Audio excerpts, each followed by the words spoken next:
يختلف شويه عن الاجراءات الاخرى اللي هي مجرد تحويل اموال وخلافه، ولكن هو نوع من التعاون بين البنكين ينبش العلاقه الطيبه اللي بيننا ووجود الكفاءات المتميزه اللي موجوده في البنك هناك، ان احنا نقدر نقدم خدمه سواء للعملاء اللي هم موجودين من الكويت هنا في مصر فما يحسوش باختراق في المتطلبات الخدميه بالنسبه للخدمات الماليه، او بالنسبه للعملاء بتوعنا او المصريين اللي موجودين في الكويت في نفس الوقت. ده كان ناتج التبادل الحديث الفتره اللي فاتت لحد ما قدرنا نوصل للارينجمنت دهيت. وانا هسيب بقى في حضرتك تديهم بقى التفاصيل اللي كانت عشان سعادتك. محمد رباح الصباح هو رئيس مجلس اداره. بسم الله الرحمن الرحيم. احنا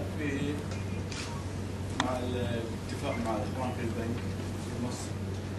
في عندنا في دوله الكويت في عندنا خطه تنميه للبلد ميزانيتها حوالي فوق ال 35 مليار دينار كويتي للسنوات القادمه. فيها مشاريع بنيه تحتيه وفيها مشاريع كثيره، فيها مشاركه من الشركات من مصر، وفي عندنا هم مواطنين مصريين عايشين في مصر، وعندنا شركات كويتيه تعمل في مصر. فروح التعاون بيننا وبين البنك التجاري المصري الدولي هو ربط التعاون بين تبادل العملاء بين الدولتين او جمهوريه مصر العربيه ودوله الكويت، ودعم الشركات المصريه اللي تعمل في الكويت عن طريق البنك التجاري الدولي، عن طريق بنك الكويت الدولي في المشاريع القادمه في الكويت، منها شاركت اوريدي شركات مصريه، ونطمح في تواصل التعاون العربي المشترك، خصوصا العلاقه الخاصه بين دوله الكويت ودوله مصر العربيه قديمه جدا في عده مجالات، منها الاستثمار في قمه مصر وعلاقات مع مصر، دعم الكفاءات المصريه في دوله الكويت نفس الشيء. فالاتفاقيه هذه نتمنى لها ان شاء الله في المستقبل القريب العاجل النمو ودخول السوق الكويتي في دعم جزء من الخطه الاستراتيجيه مع دوله الكويت التنميه اللي اعلنت عنها حكومه دوله الكويت خلال سنه 2010 في 34 مليار دينار كويتي، واوريدي دخلت فيها شركات مصريه، نطمح في المزيد منها دخول السوق الكويتي، ونحن على تم الاستعداد في دعم الشركات المصريه في الكويت عن طريق بنك التجاري الدولي في مصر. واحنا اهم الشركات الكويتيه تعمل في جمهوريه مصر العربيه، عملاء عندنا هم بنك التجاري الدولي يحمها هني ان شاء الله، وهذا تبادل مو بس الجهود الفنيه ولكن هم تعاون يعتبر خاص بين الكويت وجمهوريه مصر العربيه. صفرك رئيس الجاليه المصريه في الكويت يعني انا سعيد طبعا النهارده بهذا الالتقاء الفكري والالتقاء المادي الموجود ما بين البنك الدولي وما بين البنك التجاري الدولي. وزي ما قلنا لحضراتكم يمكن عندنا حوالي ما يزيد عن نص مليون مصري موجودين في دوله الكويت بيخدموا وبيشتغلوا، وفي نفس الوقت ده تارجت بالنسبه لنا كبنك، فبالتالي خدمتهم من خلال حساباتهم الموجوده هنا في مصر وخدمتهم من خلال حساباتهم الموجوده عندي هناك في البنك الدولي هتوصلنا ان شاء الله الى فورمولا جديده تساعدنا في ان احنا ننمي تدفقات الاموال مش بس مجرد تحويلات الاموال الشكليه اللي احنا بنبص عليها، لكن استثمارات الناس ديت في بلادها هنا في مصر،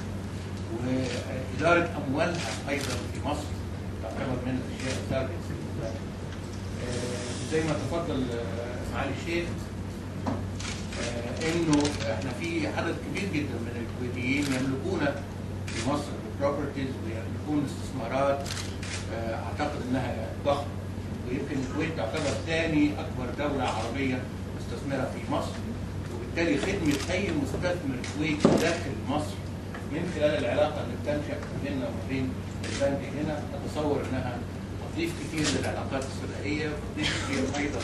للثروه المنتقله ما بين الدولتين. واتمنى ان شاء الله يكون لنا نصيب دائما بين العمر ان احنا نشوف هذه العلاقه تنمو اكثر واكثر باستمرار ان شاء الله. وفي الحقيقه حضرتك ذكرت نقطه مهمه جدا في مشروعات التنميه اللي بتحصل في الكويت. كل الشركات المصريه اللي رايحه هناك محتاجه برضه تشتغل فيها في مصر هنا، هو تقدر هناك وانت بتشتغل معاها هناك تبقى عارف ان الريفرنس موجود عندي. ده ما هي دي الوسيله الحقيقه الوحيده اللي نقدر نكبر بيها السوق. يعني ما نقدرش نعتمد فقط على النواه الطيبه السياسيه، ولكن احنا ما كناش قطاع خاص نقوم بدورنا في ان احنا نسهل الفجوه اللي هي نقدر احنا نتعاون فيها مع بعض. كل النوايا الحسنه الطيبه من الناحيه السياسيه لا تتحقق الا بوجود اللاعبين فيها في الملعب، سواء كانوا القطاع المالي او الصناعي او الزراعي او الانشاء ان شاء الله. عصام الحاجه الوحيده اللي زودنا ان احنا الحقيقه كبنك بامكانياتنا التاريخيه عندنا علاقات مع اكبر العملاء في الكويت بالنسبه للمشروعات اللي موجوده في مصر، ولنا بعض الوجود حتى كمان مالي يعني في الكويت مع شركات الدوائر الكويتيه وشركات الاستثمار الكويتيه اللي كان لنا تجارب معاهم قبل كده اهوت. وطبعا اغلب التجارب دي اغلبها كانت تجارب ناجحه، حتى اللي كانت ضعيفه في وقت من الاوقات، والحمد لله قدرنا ان احنا نتعامل معاها بطريقه يعني مثاليه ونقدر نحصل على اللي احنا عاوزينه. التاريخ كله في نجاح في العلاقات الكويتيه المصريه،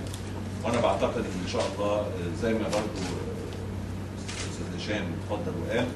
ان العلاقه بيننا وبين المؤسسات في الفتره اللي جايه ان شاء الله مع زياده النمو في الكويت هيكون لنا دور كبير ان احنا نقدر نقوم بيه، سواء على المستوى الفردي او على المستوى